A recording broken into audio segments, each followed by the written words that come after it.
मेरे गोविंद ने सोचा कि मेरी जितनी भी पत्नियां हैं ना, सारी की सारी पत्नियां हमसे कभी ना कभी लड़ ही लेती हैं, और शायद ही ऐसे कोई भैया होंगे जिनकी पत्नी ना लड़े। मैं बुराई नहीं कर रहा किसी की, इसलिए बुरा मत मानना, और मानोगे भी तो कल से थोड़ी ना बुलाएंगे आपको हम, है ना।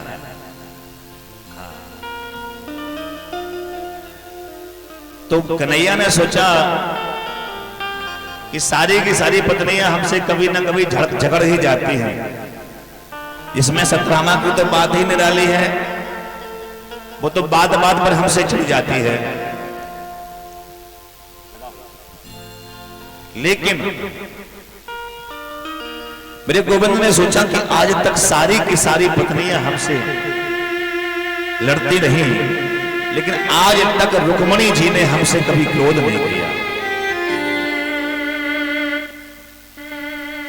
सोचते हैं कि सारी पत्नियां हमसे लड़ लेती हैं, लेकिन रुक्मणी जी आज तक हमसे कभी आंख को उठा करके उन्होंने हमसे बात नहीं की।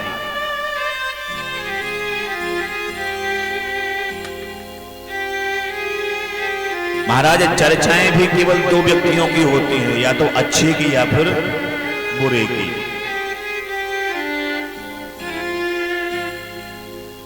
आज मेरे गोविंद ने मन में विचार आया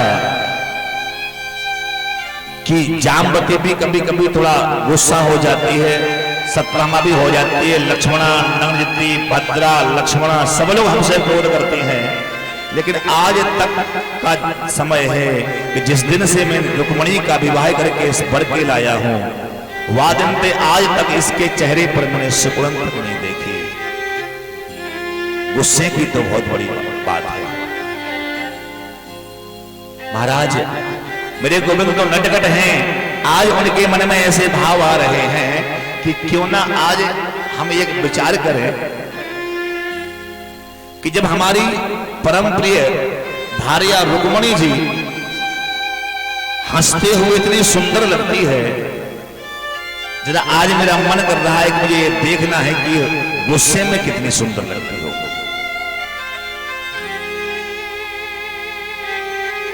महाराज वो तो बड़े नटखट हैं महाराज, नाटक करने में तो मान के चलो कि वो सबसे आगे हैं, उनकी बराबरी करने वाला कोई है ही नहीं।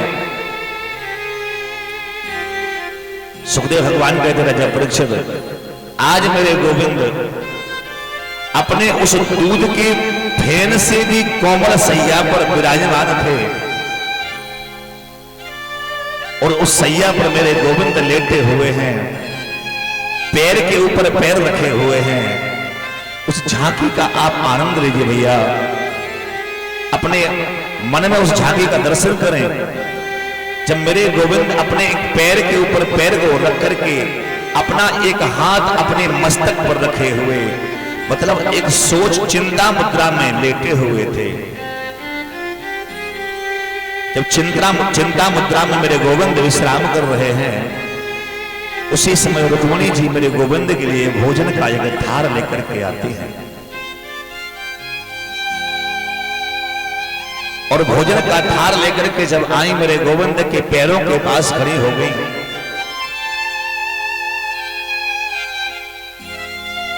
और महाराज बड़े प्रेम से मैया ने कहा मेरे गोविंद से, बोले स्वामी उठिए, आप भोजन कर लीजिए। मेरे गोविंद ने कुछ भी नहीं कहा। जब कुछ नहीं बोले तो देवी ने कहा, भगवान स्वामी जी क्या आपको आपके सर में दर्द हो रहा है क्या? मैं आपका सर दबा दूं क्या? कोई समस्या है आपको बताइए तो सही, कुछ बोलिए तो सही। लेकिन मेरे गोविंद ने एक शब्द भी मैया से ना बोलो। जब मेरे गोविंद कुछ बोलते नहीं है तो मैया के नेत्रों में आंसू आने लगते हैं, और मैया ने गोविंद से कहा, बोले स्वामी जी आप बोलते क्यों नहीं है? आप हमसे गुस्सा में हैं क्या? हमसे कुछ अपराध हो गया है क्या? आप हमसे बोलिए ना, बोलते क्यों नहीं हो? स्वामी जी अधिक बोलने वाला व्यक्ति, जब कोई व्यक्ति घर में होता है ना, वो ज्यादा बात करता है, और फिर अगर यदि वो शांत हो जाए तो उसके चुप रहने से लोगों को संकट होने लगता है। सारे घर में शांति का माहौल दिखाई देता है तो सारे घर वालों का मन खिन्न हो जाता है उस व्यक्ति को देखकर। जो व्यक्ति सुबह से लेकर शाम तक चिल चिल चिल चिल बातें करता रहता हो और फिर यदि वो शांत होकर के लेट जाए तो पूरा घर परिवार उदास हो जाता है। गोविंद, आप तो प्रभु सुबह से लेकर शाम तक बातें करते रहते हो, कभी चुप भी नहीं रहते, पर आज लगता है आप अस्वस्थ हो गए हैं, कुछ बीमारी है आपको। लेकिन गोविंद ने एक भी शब्द नहीं बोला। मेरी मैया ने, रुक्मणी ने कहा, बोले प्रभु आपको बड़ी सौगंध है, आप हमसे बात कीजिए, जो भी अगर हमसे कोई अपराध हो गया हो तो उस अपराध को हमें बताइए। अगर आप बताओगे नहीं तो हमें, आप बताओगे तो हमें मालूम कैसे चलेगा, हम उस गलती को सुधारेंगे कैसे। जब ये बात कही रुक्मणी जी ने तो मेरे गोविंद उठ करके बैठ गए और बड़ा उदास चेहरा उन्होंने बना लिया। और उदास चेहरे को बना करके गोविंद बोले, देवी यदि एक गलती की होती तो हम वो भी बता, तुमको बोल देते कि भैया तुमने एक गलती की है, लेकिन तुम तो गलती पर गलती, गलती पर गलती, गलती पर गलती करती ही चली जा रही हो। कहां तक बताएं तुम्हें हम। जब इस बात को गोविंद ने बोला तो देवी जी की नेत्रों से अश्रु प्रवाहित होने लगे।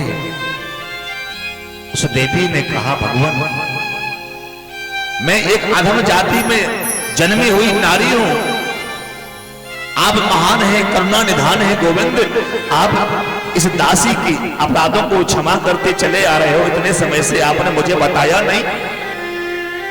अगर हमसे कोई गलतियां हो रही थी तो एक बार हमें अवगत तो करा देते भगवान, मैं सुधारने का प्रयास कर लेती, लेकिन आप ऐसे सोच मुद्रा में पड़े हुए मुझे बिल्कुल पसंद नहीं आ रहे थे। मेरा हृदय रोने लगा था गोविंद। मैया ने कहा, भगवान बताइए मेरी गलती क्या है। मेरे गोविंद गलतियां गिना रहे हैं। मेरे गोविंद ने कहा, देवी सबसे पहली गलती तुमने एक की। क्या? कब कह रहे ये बातें?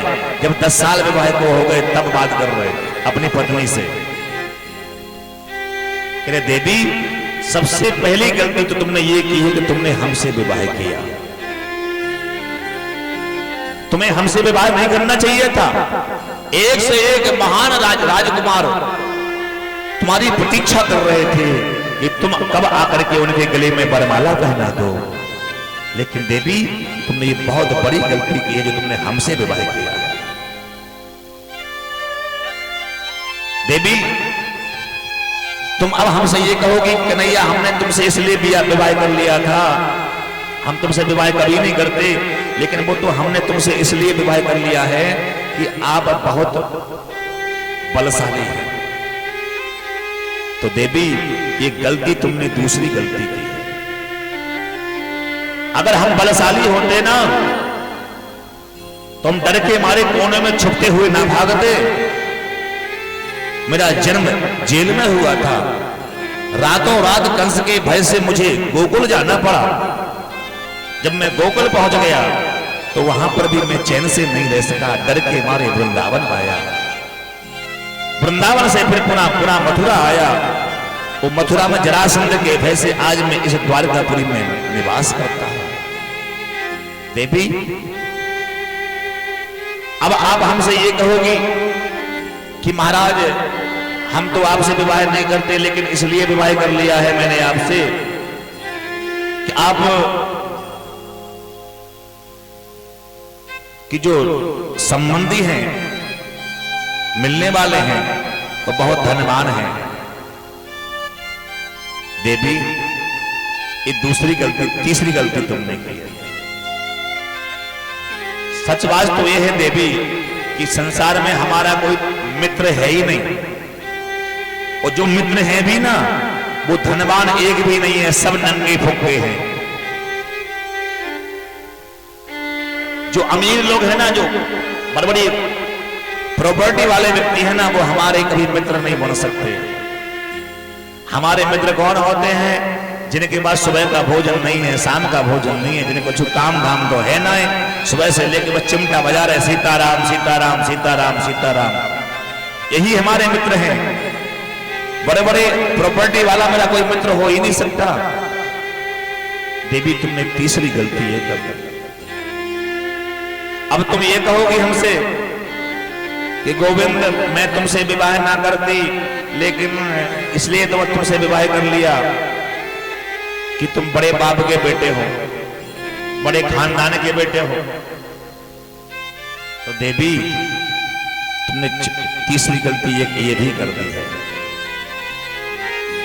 सच तो यह है कि हमारा कोई खानदान भी नहीं है, ना हमारे बाप को पता ना हमारी मां को पता। कोई कहता है जसदा को लाला है, कोई कहता है देवकी को लाला है, कोई कहता है काना दो बापन को जायो। देवी मेरा तो कोई कुल खानदान भी नहीं है, फिर भी तुमने हमसे विवाह कर लिया। देवी अब तुम हमसे ये पूछोगे कि कन्हैया वो तो हमने आपसे विवाह इसलिए कर लिया था कि आप देखने में बड़े सुंदर लगते थे, अन्यथा हम विवाह ना करते। तो देवी तुमने ये भी गलती कर दी है। हम तो देखने में भी सुंदर नहीं है, काले हैं, बचपन से मैं काला हूं। वो जादनते मैंने कालिया नाम को ना था ना, वादनते में और कालो पड़ गयो। बलिदाऊ को छूटो भैया, कनुआ कहे कर बोलत मैया।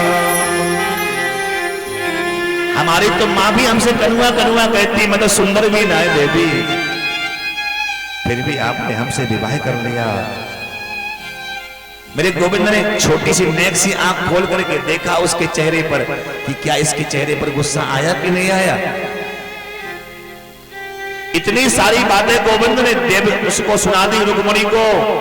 और जब मेरे गोविंद ने अपने हाथ अपने मस्तिष्क से हाथ को हटा करके देखा कि देखो रुक्मणी को थोड़ा बहुत गुस्सा तो आया होगा इन सब बातों को सुनकर, लेकिन जब मेरे गोविंद ने उस रुक्मणी के उस मुखारविंद का दर्शन किया महाराज, उसके चेहरे पर क्रोध वो था ही नहीं, सिर्फ और सिर्फ उसके नेत्रों में आंसू प्रवाहित हो रहे थे और कुछ भी नहीं था। मेरे गोविंद ने सोचा कि इतनी सारी बातें बोलनी फिर भी इसे गुस्सा नहीं आया, अब क्या करूं, ऐसा क्या बोल दूं जिससे इसे गुस्सा आ जाए। मैं देखना चाहता हूं कि ये हंसती हुई इतनी सुंदर लगती है तो गुस्सा होने में कैसी लगती होगी, ये देखने के लिए मेरे गोविंद ने अंतिम बात बोल दी। बोले हे देवी, आज भी वो शिशुपाल तुमसे प्रेम करता है, अगर तुम कहो तो मैं कल भी तुम्हारा विवाह उसके साथ करवा दूंगा। जब इस शब्द को मैया ने सुना, मैया के हाथ में भोजन के थार था, वो थार हाथ से नीचे गिर गया, उसको मूर्छा आ गई, पृथ्वी पर गिर पड़ी मैया। जब मेरे गोविंद ने देखा कि रुक्मणी तो नीचे गिर गई, उसको बुलाया, देवी देवी ये तुम्हें क्या हो गया, देवी ये तुम्हें क्या हो गया। आज मेरे गोविंद ने 4 हाथों का रूप धारण कर लिया, 2 हाथों में उस मैया को उठा लिया और एक हाथ से मेरे गोविंद उसके पसीने को पोंछने लगा और एक हाथ से उस रुक्मणी को पंखे से हवा करने लगा। और देवी से आंखों पर जल के छींटे लगाए। जब देवी होश में आई तो मेरे गोविंद ने कहा, देवी मेरा ऐसा मंतव्य तो बिल्कुल भी नहीं था कि तुम मूर्छित हो जाओ। अरे देवी, सच तो ये है कि हम ये देखना चाहते थे कि तुम अगर हंसते हुए सुंदर लगती हो तो गुस्से में कैसे लगती हो। तुम्हारा गुस्से वाला रूप मैंने आज तक 10 साल में देखा नहीं। देवी, अगर मैंने तुमसे कुछ गलत कह दिया हो तो मैं तुमसे क्षमा मांगता हूं। उस देवी आज रुक्मणी जी फूट फूट कर मेरे गोविंद के सामने रोती थी और रोती हुई उस रुक्मणी ने हाथ जोड़ ली मेरे गोविंद के सामने और हाथ जोड़ करके गोविंद से बोली, प्रभु आपने कुछ भी गलत नहीं कहा, आपने जो कुछ भी कहा सब सच ही कहा है। आप जीवन में कभी गलत बोल भी नहीं सकते हो ठाकुर। आपने कहां को पढ़ा? आपने पहली बात ये कही है कि आप बड़े बलशाली हो, हमने आपसे विवाह किया। हे गोविंद, कहां में अधम जाति में जन्मी हुई एक नारी हो और कहां प्रगति से परे हुए आप मेरे गोविंद। मेरा और आपका कोई मेल नहीं है। आप प्रगति आपके अधीन है और मैं प्रगति के अधीन हूं गोविंद। हमारा आपका कोई मेल नहीं ठाकुर। वो तो कृपा है प्रभु की, आपके चरणों की कृपा है जो आप इस दासी को अपने चरणों में जगह दे रहे हो ठाकुर। आपने कुछ भी झूठ नहीं कहा गोविंद। दूसरी बात आपने हमसे ये बोली है कि आप संसार के भय से यहां समुद्र में आकर के रहते हैं। तो गोविंद, ये भी बात आपने झूठ नहीं कही, ये भी बात सच है। लेकिन आपके कहने का तरीका अलग है और मेरे सोचने का तरीका अलग है। आप संसार के भय से समुद्र में नहीं रहते। हे गोविंद, संसार में जो जीवात्माएं हैं जिनके मन में झूठ, कपट, द्वेष, पाखंड, अनीति, अत्याचार भरा हुआ है, ऐसे व्यक्तियों से दूर होकर के आप जिनके हृदय में प्रेम है उनके हृदय रूपी समुद्र में आप निवास करते हैं ठाकुर। आप किसी से डरे हुए नहीं हैं। तीसरी बात गोविंद आपने एक और कही थी कि हमारे मिलने वाले सारे के सारे नंगे फुक्के आदमी होते हैं, गरीब होते हैं। कोई धनवान, कोई लखपति आदमी आपका मित्र नहीं हो सकता। तो गोविंद, ये दृष्टि आपकी है सोचने के लिए, लेकिन मेरा नजरिया कुछ और है। क्या? रुक्मणी ने कहा, हे ठाकुर, कबीरा सब जग निर्धना, धनवंता नहीं कोई, और धनवंता सोई जानिए, जग राम नाम धन हो। ये गाड़ी, ये बंगले, ये प्रॉपर्टी, ये मकान, ये दुकान, ये वैभव हकीकत में किसी का नहीं है। सुखदेव भगवान कहते, राजा परीक्षित, पत्नी यदि हमारी होती तो मरने के बाद पत्नी भी हमारे साथ जाती। बेटा अगर हमारा होता तो मरने के बाद मेरे साथ जाता। पति अगर हमारा होता तो मरने के बाद मेरे साथ जाता। अगर ये आंखें हमारी होती तो मरने के बाद ये आंखें भी हमारे साथ जाती। ये शरीर भी मेरा नहीं है। जब शरीर भी अपना नहीं है तो फिर कौन हमारा हो सकता है?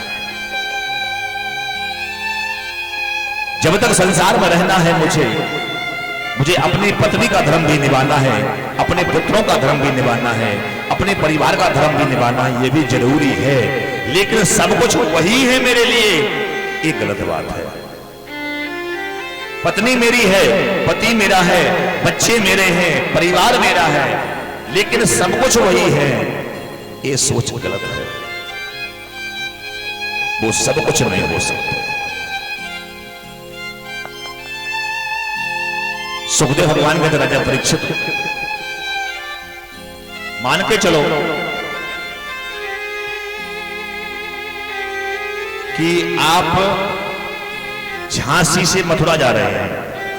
मान के चलो आप झांसी से मथुरा जा रहे हो और वहां तक जाने का टिकट है 200 रुपए का। ध्यान देना, झांसी टू मथुरा का टिकट है 200 रुपए और आपके साथ में आपकी पत्नी भी है और आपकी पत्नी के गले में जेवर है 2 लाख से ऊपर का। विचार करना, आप जहां जा रहे हैं वहां का टिकट का किराया है 200 रुपए, और जहां आप जा रहे हैं अपनी पत्नी को साथ में लेकर के, पत्नी के गले में हाथों में 5 लाख का भी सोना हो सकता है। अब आप ट्रेन में बैठ गए और जहां आपको जाना है वहां का टिकट आपने नहीं लिया, समझ रहे? टिकट आपने नहीं लिया। अब आप ट्रेन में चले गए, टीसी आया, टीसी ने आपसे पूछा भैया टिकट दिखाओ, आपके पास टिकट तो है नहीं, क्या दिखाओगे? पत्नी का मंगलसूत्र, फिर क्या दिखाओगे? हार दिखाओगे, चूड़ियां दिखाओगे, क्या दिखाओगे? अब आप उस टीसी से बोलो भाई साहब तुम पागल है क्या, तू 200 रुपए के टिकट की बात करता है, मेरी बीबी मेरी पत्नी 20,000 रुपए का 2 लाख रुपए का गहना पहन के रखा है उसने, क्या हम टिकट नहीं खरीद सकते थे क्या? टीसी मान जाएगा इस बात को सुन के? टीटी मानेगा? नहीं मानेगा। वो क्या कहेगा? टिकट चाहिए। आपकी पत्नी के गले भले ही 200 करोड़ के जेवर हैं, लेकिन उस ट्रेन में वो किसी काम के नहीं है। वहां पर केवल वो 200 रुपए का टिकट ही करोड़ों का है, वहां पर उस सोने की कोई कीमत नहीं है। तो इसी प्रकार से ये हमारी जीवन रूपी ट्रेन है जिसमें हम सफर कर रहे हैं, तो इसमें राम नाम रूपी टिकट होना, भजन रूपी टिकट होना अनिवार्य है। अगर आपके पास जीवन रूपी ट्रेन में भजन रूपी टिकट नहीं होगा तो यमराज रूपी टीसी आएगा, आपसे पूछेगा भैया टिकट दिखाओ, आपके पास टिकट नहीं होगा ना तो उठा करके यमपुरी की जेल में डाल देगा। इसलिए कबीरा सब जग निर्धना, धनवंता नहीं कोई, और धनवंता सोई जानिए, जाके राम राम धन हो। प्रभु संसार में कोई धनवान नहीं है, सच्चे धनवान तो वह सिर्फ और सिर्फ वो होते हैं जो ठाकुर की सेवा करते हैं और मेरे गोविंद के नाम का भजन करते हैं, जिनके खाते में भगवान का भजन रूपी अमाउंट है। समझ लेना कि उनसे बड़ा और धनी व्यक्ति और कोई हो ही नहीं सकता। प्रभु आपने एक चौथी बात और हमसे कही थी, ठाकुर ध्यान देना। गोविंद आपने हमसे कहा है कि हम देखने में काले हैं, जब से हमने कालिया नाम को नाथा है तब से हम और भी काले हो गए। ए ठाकुर ये तो आपका स्वभाव है, आप काले हो फिर भी इतने सुंदर लगते हो, इतने सुंदर लगते हो कि किसी की भी नजर आपको एक पल में लग सकती है। जब काले हो आप, जब ये हाल है आपका, यदि आप गोरे होते तो फिर क्या होगा? काले होने में भी आपको नजर लग जाती है, यदि आप गोरे होते तो फिर आपका क्या होता? और हे ठाकुर ये तो ऊपर वाले की बहुत बड़ी कृपा है जो आप लाला हो लाली ना हो। यदि नंदलाल तुम होते लली, तो तुम्हें देखकर गले कट जाते करोड़न के। हे ठाकुर ये तो ऊपर वाले की कृपा है कि तुम लाला हो लाली ना हो। यदि तुम लाली होते और इतने सुंदर होते ना तो आपको देख करके पता नहीं कितने करोड़ों लोगों के सर कलम हो गए होते, और आप किसी को नहीं मिल पाते। आप तो इतने सुंदर हो। रुक्मणी मैया चरणों में गिरी, बोले भगवान आपने हमसे जो बात कही है कि शिशुपाल आज भी आपकी प्रतीक्षा कर रहा है, भगवान ये बात आप आज के बाद ऐसी बात मत कहना, क्योंकि हम मरते हुए मर सकते हैं लेकिन आपके सिवा और किसी से प्रेम नहीं कर सकते। हे गोविंद यदि आप सूर्य हैं तो मैं उसकी किरण हूं, यदि आप चंद्रमा हैं तो मैं उसकी एक तारा हूं। हे गोविंद, यदि आप पुष्प हैं तो मैं उसकी सुगंध हूं, यदि आप अग्नि हैं तो मैं उसकी आभा हूं। गोविंद, मैं आपसे अलग कभी नहीं हो सकती। हे ठाकुर,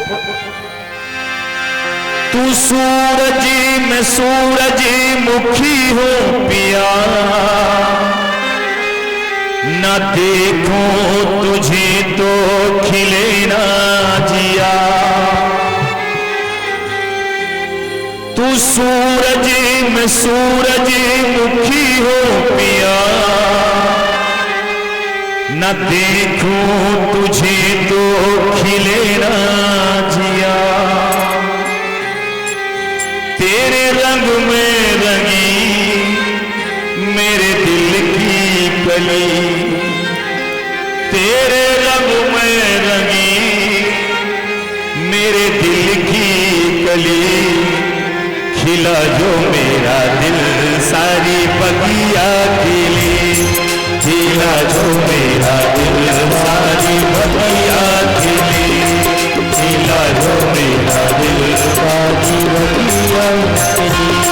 तू सूरज में सूरजमुखी हो पिया, ना देखो तुझे तो खिले ना जिया।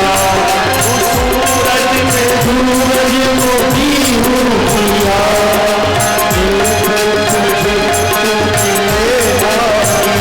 तेरे रंग में रंगी मेरे दिल की कली, तेरे रंग में रंगी मेरे दिल की कली। खिला जो मेरा दिल सारी बगिया खिली, खिला जो मेरा दिल सारी बगिया। जय हो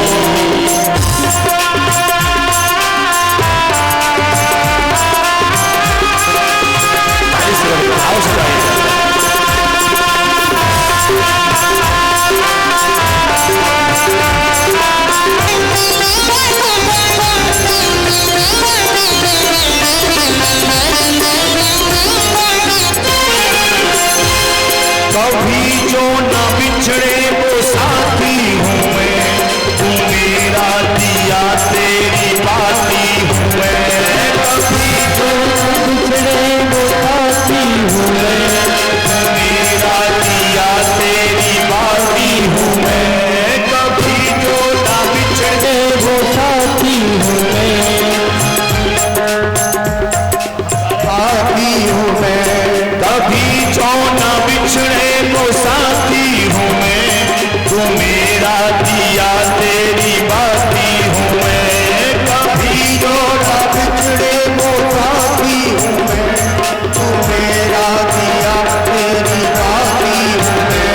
जो जलाया जली बुझाया बुझी, जो जलाया जली बुझाया बुझी। खिला जो मेरा दिल सारी बगिया खिली, खिला जो मेरा दिल सारी बगिया खिली, खिला जो मेरा दिल सारी बगिया खिली, खिला जो मेरा दिल सारी बगिया। जय हो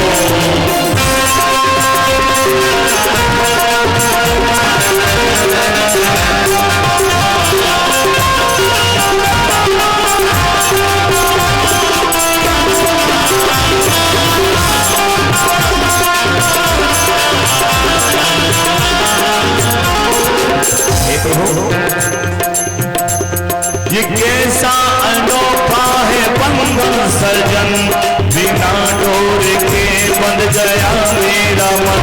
ये कैसा है बंधन सजन, बिना डोर के बंध गया है सजन। ये कैसा अनोखा है बंधन सजन, बिना डोर के बंध गया मेरा मन। ये कैसा अनोखा है बंधन सजन, बिना डोर के बंध गया मेरा मन। तू जिधर ले चला मैं उधर ही चली, तू जिधर ले चला मैं उधर ही चली, तू जिधर ले चला मैं उधर ही चली, तू जिधर ले चला मैं उधर ही चली।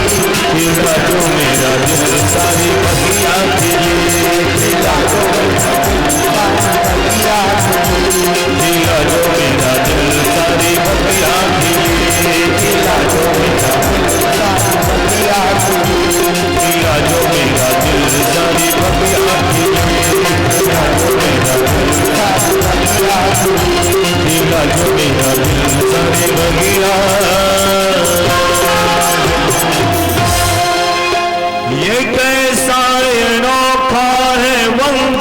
सजन,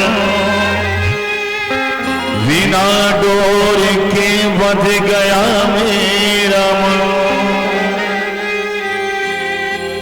तू जिधर ले चला मैं उधर ही चली, खिला जो मेरा दिल सारी बगिया खिली। हे गोविंद, आप यदि दिया है तो मैं उसकी बातें हूं ठाकुर, और मैं आपसे अलग कभी हो ही नहीं सकती। मेरे गोविंद ने उस देवी के ऊपर अपनी कृपा की, उस देवी से कहा, देवी मैं तो बस इतना देखना चाह रहा था कि तुम हंसते हुए इतनी सुंदर हो तो गुस्से में कैसे लगती हो, लेकिन मैं वो स्वरूप तो नहीं देख पाया। खैर कोई बात नहीं महाराज, उस पत्नी ने मेरे अपने पति के ऊपर एक बार भी जीवन में क्रोध नहीं किया। तो मेरे गोविंद 16,160 देवियों में सबसे अधिक प्रेम केवल रुक्मिणी से ही करते थे।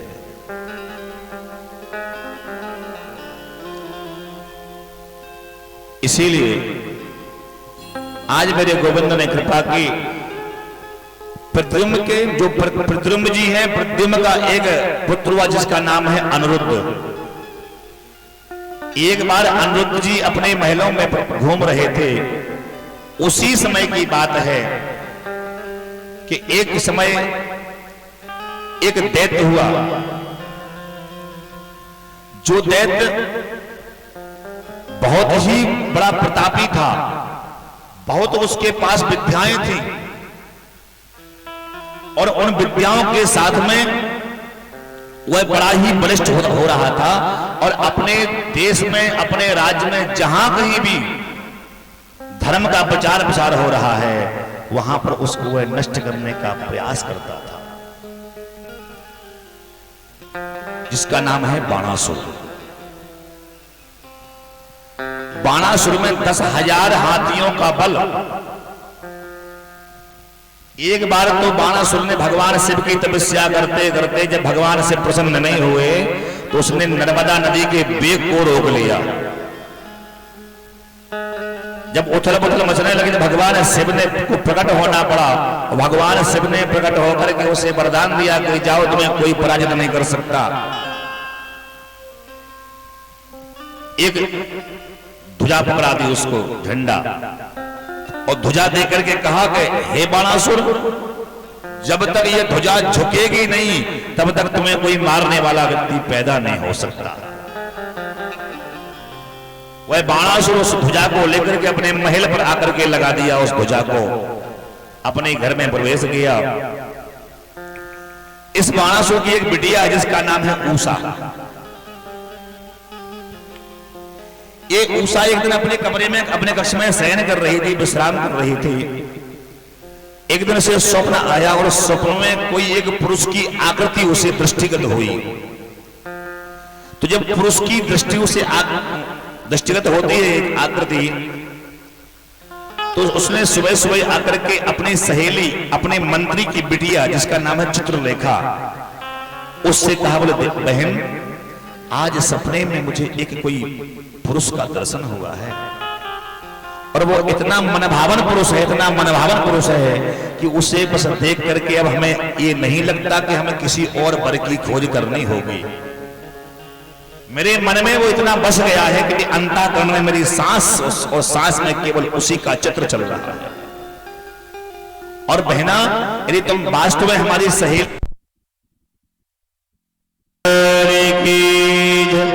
जय जय श्री राधे। उस देवी ने कहा,